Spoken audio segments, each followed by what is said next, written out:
ಪುಷ್ಯ ಅಬ್ಬರಕ್ಕೆ ನಲುಗಿರುವ ಕೊಡಗು. ಮೈದುವೋಬಿರುವ ನದಿ ತೊರೆಗಳು. ಕೊಡಗು ಜಿಲ್ಲೆಯಲ್ಲಿ ಮಳೆರಾಯ ತನ್ನ ನೈಜ ಅಬ್ಬರ ತೋರುತ್ತಿದ್ದಾನೆ. ಜಿಲ್ಲೆಯ ಎಲ್ಲಾ ನದಿ ತೊರೆಗಳು ಉಕ್ಕಿ ಹರಿಯುತ್ತಿದ್ದು ಪ್ರವಾಹ ಭೀತಿ ಎದುರಾಗುತ್ತಿದೆ. ಕಾವೇರಿ ಮಾತೆ ಭಗಂಡೇಶ್ವರ ದೇವಾಲಯದ ಮೆಟ್ಟಿಲುಗಳಿಗೆ ಸ್ಪರ್ಶ. ಕರ್ನಾಟಕದ ಜೀವನದಿ ಕಾವೇರಿಯ ಉಗಮ ಸ್ಥಳವಾದ ತಲಕಾವೇರಿ ಪ್ರದೇಶದಲ್ಲಿ ಭಾರೀ ಮಳೆ ಆಗುತ್ತಿರುವ ಹಿನ್ನೆಲೆಯಲ್ಲಿ ಭಾಗಮಂಡಲದ ತ್ರಿವೇಣಿ ಸಂಗಮದಲ್ಲಿ ನೀರಿನ ಮಟ್ಟ ಏರಿಕೆಯಾಗಿದ್ದು, ತೀರ್ಥರೂಪಿಣಿ ಮಾತೆ ಕಾವೇರಿ ಭಗಂಡೇಶ್ವರ ದೇವಾಲಯದ ಮುಂಭಾಗದ 2 ಮೆಟ್ಟಿಲುಗಳನ್ನು ಸ್ಪರ್ಶಿಸಿರುವ ಹಿನ್ನೆಲೆಯಲ್ಲಿ ಮಾತೆ ಕಾವೇರಿಗೆ ಪ್ರಧಾನ ಅರ್ಚಕರಾದ ಹರೀಶ್ ಭಟ್ ರವರ ನೇತೃತ್ವದಲ್ಲಿ ವಿಶೇಷ ಪೂಜೆಯನ್ನು ಅರ್ಪಿಸಿದರು.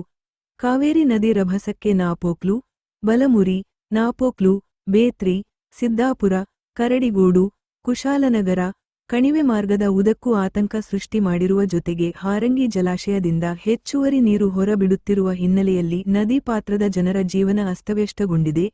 ಮತ್ತೊಂದೆಡೆ ವಿರಾಜಪೇಟೆ ಪೊನ್ನೋಪೇಟೆ ತಾಲ್ಲೂಕು ಭಾಗದಲ್ಲಿ ಲಕ್ಷ್ಮಣ ತೀರ್ಥ ನದಿ ಸಹ ಅಬ್ಬರಿಸುತ್ತಿದೆ. ಬಾಳೆಲೆ, ನಿಟ್ಟೂರು, ಕಾರ್ಮಾಡು ಭಾಗದಲ್ಲಿ ನದಿ ನೀರು ರಸ್ತೆಗೆ ಹರಿಯುತ್ತಿದ್ದು ಹಲವೆಡೆ ರಸ್ತೆ ಸಂಪರ್ಕ ಕಡಿತಗೊಂಡಿದೆ. ಒಂದೆಡೆ ಪ್ರವಾಹ ಭೀತಿಯಾದರೆ ಕೊಡಗು ಕೇರಳ ಗಡಿ ಕರಿಕೆ ಗ್ರಾಮದಲ್ಲಿ ಮಣ್ಣು ಕುಸಿದು ವಾಹನ ಸಂಚಾರಕ್ಕೆ ಅಡ್ಡಿಯಾದರೆ, ತೋರ ಗ್ರಾಮದಲ್ಲಿ ಮರಗಳು ಬಿದ್ದು ವಾಹನ ಸಂಚಾರಕ್ಕೆ ಅಡ್ಡಿ ಉಂಟಾಗಿದ್ದು, ಶೀಘ್ರವೇ ತೆರವು ಕಾರ್ಯ ನಡೆಸಲಾಗುತ್ತಿದೆ. ಮುನ್ನೆಚ್ಚರಿಕೆ ಕ್ರಮವಾಗಿ ಕಾಳಜಿ ಕೇಂದ್ರಗಳು, ರಕ್ಷಣಾ ಸಿಬ್ಬಂದಿಗಳ ಅಗತ್ಯ ಸಿದ್ಧತೆ ನಡೆಸಲಾಗಿದೆ. ವರದಿ: ಗಿರಿಧರ ಕುಂಪುಳಿರ, ಕೊಡಗು.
ಇದಲ್ಲ ಆಡೇನುಂಡಪ್ಪ.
ನೋಡಿ, ಇದು ಎಡಪಲ ನಾಪೋಕ್ಲು ರಸ್ತೆ, ವಿರಾಜಪೇಟೆ ಹೋಗುವಂಥ ರಸ್ತೆ ಮುಳುಗಡೆ ಆಗ್ತಾ ಇದೆ. ನೋಡಿ, ನಿನ್ನೆ ಸ್ವಲ್ಪ ಕಡಿಮೆ ಆಗಿತ್ತು ಮಳೆ ನೈಟ್, ಇದು ಸ್ವಲ್ಪ ಕಡಿಮೆ ಆಗಿದೆ, ಇಲ್ಲಾಂದ್ರೆ ಫುಲ್ ಆಗ್ತಿತ್ತು.